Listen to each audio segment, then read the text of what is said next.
సౌధాన్. భారత మాత పల్లకి మోసే బోయిలమంతా మనమే. భారత మాత పల్లకి మోసే బోయిలమంతా మనమే. నిప్పు రవ్వలను రాల్చుతూ నిలిచిన నింగిన చుక్కలు మనమే. జాగోరే సాధక జన జాగరణే మన వేదిక. రాముని కథ నేతృత్వం మనమే. కృష్ణుని గీతకు గాత్రం మనమే. చాణక్యుని చదరంగం మనమే. శివాజీ ఎత్తిన ఛత్రం మనమే. వీరుల శూరుల ధీరుల మనమే. అసురుల పాలిట శరముల మనమే. వీరుల శూరుల ధీరుల మనమే. అసురుల పాలిట శరముల మనమే. అనంత విశ్వం అఖండ రూపం కాంచిన స్వప్నం మనమే మనమే.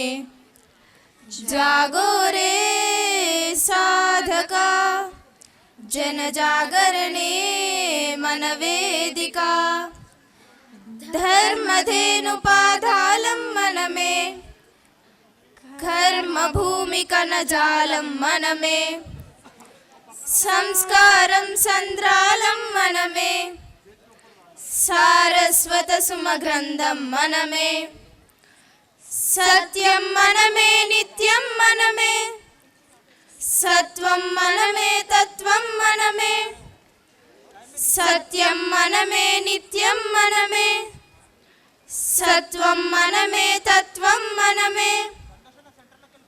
పవిత్ర గాలుల స్వతంత్ర వీరుల పాడిన పాటల సారం మనమే.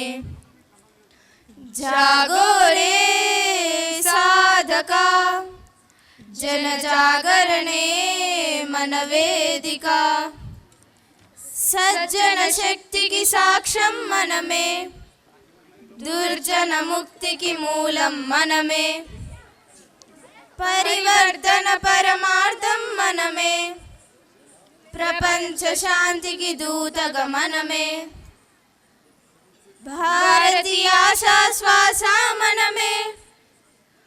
భావితరానికి సారథి మనమే. భారతీయ ఆశా శ్వాస మనమే. భావితరానికి సారథి మనమే. నవ్య జగానికి దివ్యగానమై నడుం బిగించిన శక్తులు మనమే. జాగోరే సాధక జన జాగరణే మన వేదిక. భారత మాత పల్లకి మోసే బోయిలమంతా మనమే. నిప్పు రవ్వలను రాల్చుతూ నిలిచిన నింగిన చుక్కలు మనమే.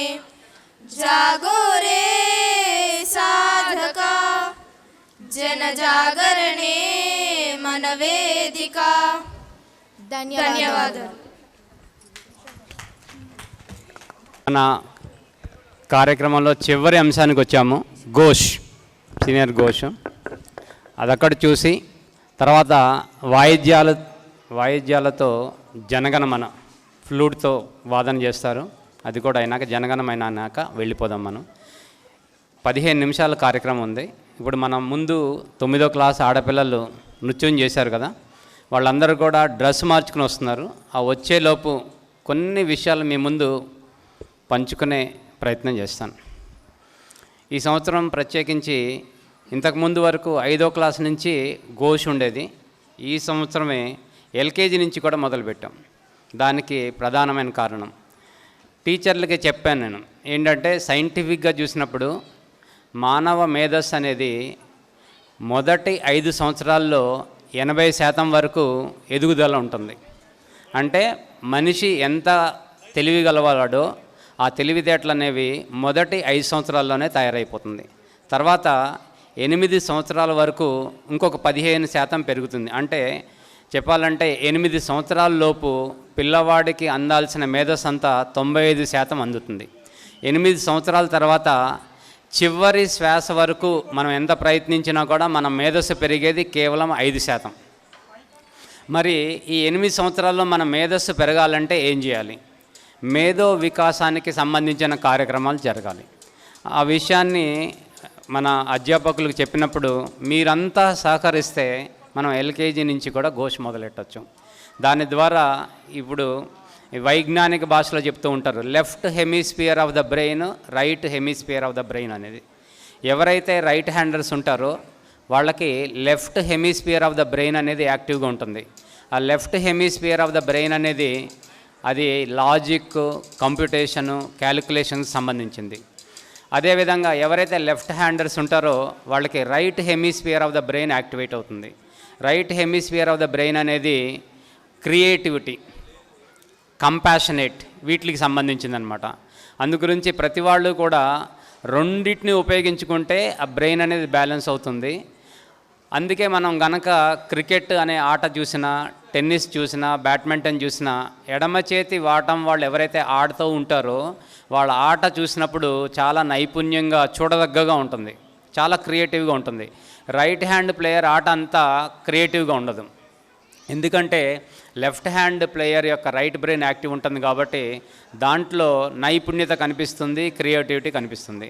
ఈ రెండు బ్యాలెన్స్ అవ్వాలంటే దానికి సంబంధించిన మార్షల్ ఆర్ట్స్ కానీ, సంగీతం కానీ, పెయింటింగ్ అండ్ డ్రాయింగ్ కానీ, చెస్ లాంటి ఆటలు కానీ ఇవన్నీ చేయాలన్నమాట.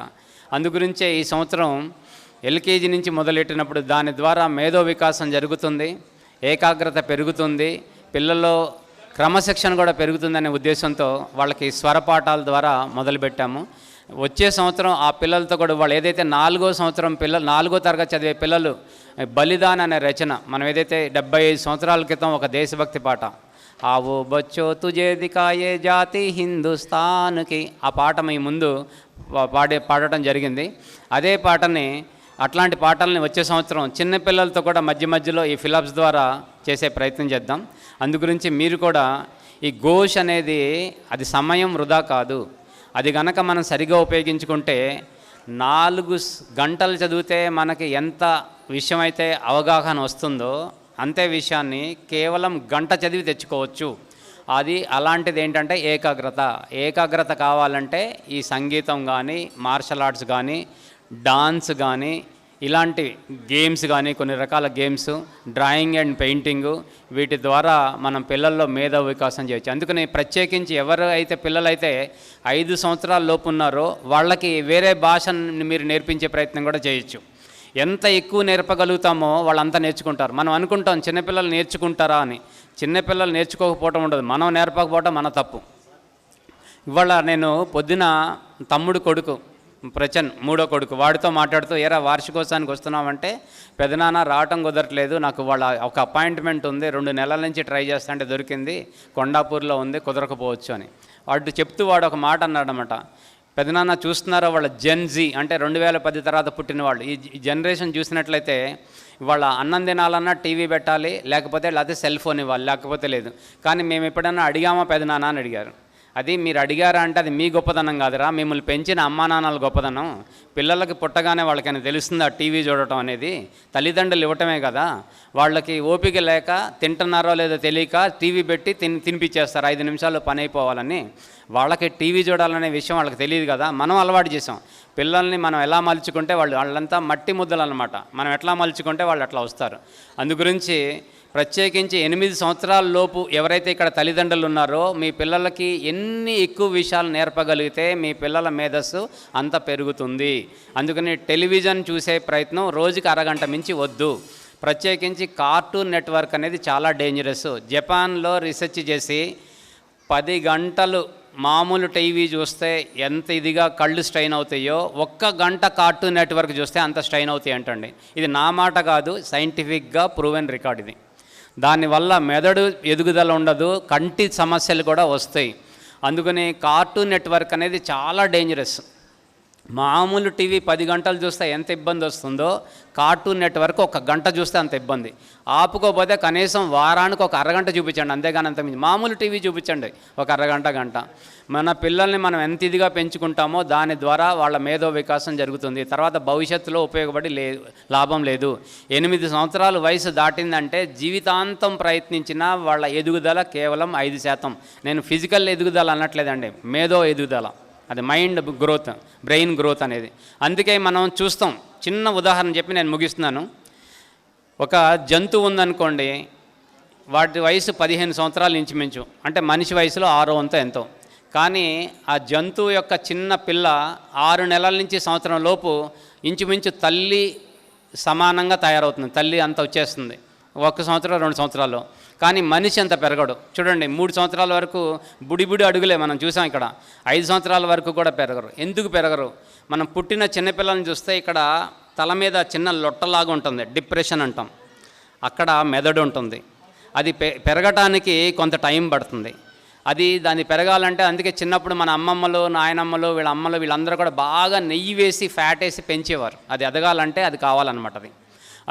అదే జంతువుల్లో ఉండదు. జంతువుల్లో బ్రెయిన్ అంతా యాక్టివ్గా ఉండదు కాబట్టి వాటి గ్రోత్ ఉండదు. అంటే చిన్నప్పుడు బ్రెయిన్ గ్రోత్కి మనం తీసుకునే ఆహారంలో 80% తీసుకుంటుంది. కేవలం 20% మన శారీరక ఎదుగుదల ఉంటుంది. అందుగురించే మీరు గమనించండి, 8 సంవత్సరాల వరకు పిల్లల్లో శారీరక ఎదుగుదల తక్కువ ఉంటుంది. 8 సంవత్సరాల తర్వాత వాళ్ళ ఎదుగుదల ఎక్కువ ఉంటుందన్నమాట. ఈ విషయం మనకు చెప్తుంది, సైంటిఫిక్గా చెప్తుంది. 8 సంవత్సరాల వరకు మెదడే పెరుగుతుంది. దానికి కావాల్సిన ఆహారం ఎంత అంటే మనం తీసుకునే ఆహారం 80% అదే తీసుకుంటుంది. కేవలం 20% మన శారీరక ఎదుగుదలకు ఉపయోగిస్తుంది. అందుకని ఈ విషయాన్ని గోష్ అయిపోతే వచ్చేసేయండి, నేను కంప్లీట్ చేసేస్తాను. ఇంకా కాలేదా? అందుగురించి మనం గమనిద్దామండి. 8 సంవత్సరాల లోపు ఉన్న పిల్లలందరూ కూడా గమనిద్దాం. పిల్లలకి డ్రాయింగ్, పెయింటింగ్ ఏమీ లేదు. మీరు డ్రాయింగ్, పెయింటింగ్ ఎక్కడో క్లాస్కి తీసుకెళ్లాల్సిన అవసరం లేదు. వాళ్ళని కూర్చోబెట్టి నీ ముందు ఏం కనిపిస్తుందో దాన్ని ఒక పిక్చర్ చేయమని చెప్పండి, డ్రా చేసేయమని చెప్పండి. అదేవిధంగా వాళ్ళకి అవకాశం ఉంటే డాన్స్ నేర్పించండి, అవకాశం ఉంటే మ్యూజిక్ నేర్పించండి, అవకాశం ఉంటే మార్షల్ ఆర్ట్స్ నేర్పించండి. ఏది అవకాశం ఉంటే అది. 8 సంవత్సరాల వరకు మీరు మనం కనుక ఎన్ని ఎక్కువ ఇంట్రడ్యూస్ చేస్తే వాళ్ళ మానసిక ఎదుగుదల అంత ఉంటుంది. తర్వాత నుంచి చేసినంత అంత ఫలితం ఉండదు. 95% మెదడు పెరుగుదల, మెదడు ఎదుగుదల 8 సంవత్సరాల వయసులోపే ఉంటుంది. 8 సంవత్సరాల వయసు దాటినాక ఎంత కష్టపడ్డా మన ఎదుగుదల కేవలం 5%. అందుకని చిన్నపిల్లలకి వీళ్ళకి ఏం తెలుసు అనుకోకుండా వేరే భాషను అవకాశం ఉంటే వేరే భాష నేర్పించే ప్రయత్నం చేద్దాం. అందుకే మన స్కూల్లో సోమవారం నాడు తెలుగులో ఉంటుంది అసెంబ్లీ, మంగళవారం నాడు హిందీలో ఉంటుంది, బుధవారం నాడు సంస్కృతంలో ఉంటుంది, గురు శుక్ర శని ఆంగ్లంలో ఉంటుంది. అందుకని ఆ పదాలు, ఆ భాష, ఆ ప్రతిజ్ఞ కూడా ఆ భాషలోనే ఉంటుంది. వాళ్ళకి పరిచయం చేయటం కోసం ఎక్కువ విషయాలు వాళ్ళకి తెలిస్తే వింటూ వాళ్ళకు కూడా వస్తుందన్నమాట. ప్రతి సంవత్సరం కూడా మనం చూస్తున్నాం, మన వార్షికోత్సవంలో తెలుగులో స్కిట్ ఉంటుంది, హిందీలో స్కిట్ ఉంటుంది, ఆంగ్లంలో ఉంటుంది, సంస్కృతంలో కూడా ఉంటుందన్నమాట. ఇవన్నీ ఎందుకంటే ఎంత ఎక్కువ మనం పరిచయం చేస్తే పిల్లలకి అంత అవగాహన పెరుగుతుంది. చిన్నపిల్లలు దృష్టిలో పెట్టుకుని మనం ఇవన్నీ చేస్తున్నాం అనమాట. అందుగురించి వాళ్ళు పేపర్లు చింపుతున్నారు, వేస్ట్ చేస్తున్నారు అనుకోకుండా వాళ్ళకి క్రేయాన్ బాక్స్ ఇచ్చి, డ్రాయింగ్ పుస్తకం ఇచ్చి రాసుకోమంటే రకరకాలుగా రాస్తారు. అదేవిధంగా దాంతోపాటుగా వీలైతే కుడి చేతితో రాస్తున్నారు, ఎడం చేతితో కూడా రాసే ప్రయత్నం చేయించండి. అంతే 2 చేతులు అలవాటైతే ఇంకా కాగ్నిటివ్ స్కిల్స్ అంటారు, ఈ స్కిల్స్ అనేవి బాగా పెరుగుతుంటాయి. అది పిల్లలకే కాదండి, మనకు కూడా. ఎందుకంటే ఈ మధ్య అందరూ కూడా నడుస్తూ పడిపోతున్నారు. ఎందుకంటే ఆ బ్యాలెన్స్ లేక, ఆ కాగ్నిటివ్ స్కిల్స్ పెరగడం కోసం మనం కూడా కుడి చేతి వాటమైనా కూడా మెల్లిగా ఎడం చేతితో కూడా కొన్ని పనులు చేసే ప్రయత్నం చేద్దాం. దాని ద్వారా మనం కూడా కాగ్నిటివ్ స్కిల్స్ పెంచుకుందాం. మీ అందరూ ఓపికగా అనేందుకు ధన్యవాదాలు. మన అందరం కూడా ఘోష్ చూద్దాం. మన ఈ కార్యక్రమానికి ముగింపు ఘట్టంగా క్రమశిక్షణ, సమయపాలన, ఐక్యతకు ప్రతీక అయిన ఘోష్ ప్రదర్శన ఇప్పుడు మీ ముందుకు రానుంది. ఈ ఘోష్ వాద్య విన్యాసం కేవలం సంగీతం మాత్రమే కాదు, ఇది విద్యార్థుల సర్వాంగీణ వికాసానికి తోడ్పడే సాధనం. క్రమశిక్షణతో అభివృద్ధి, ఐక్యతతో విజయం, సమన్వయంతో శ్రేయస్సు. ప్రతి అడుగు, ప్రతి తాళం మన పాఠశాల విలువను ప్రతిబింబిస్తుంది. మన విద్యార్థులు సమిష్టిగా చూపించే ఈ ఘోష్ ప్రదర్శనకు ఘన స్వాగతం పలుకుదాం. లెట్ us వెల్కమ్ ఘోష్ గణ.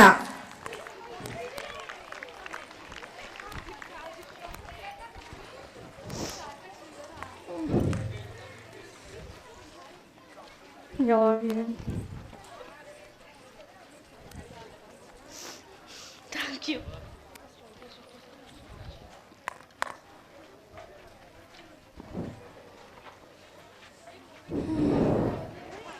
అక్క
శ్రమ.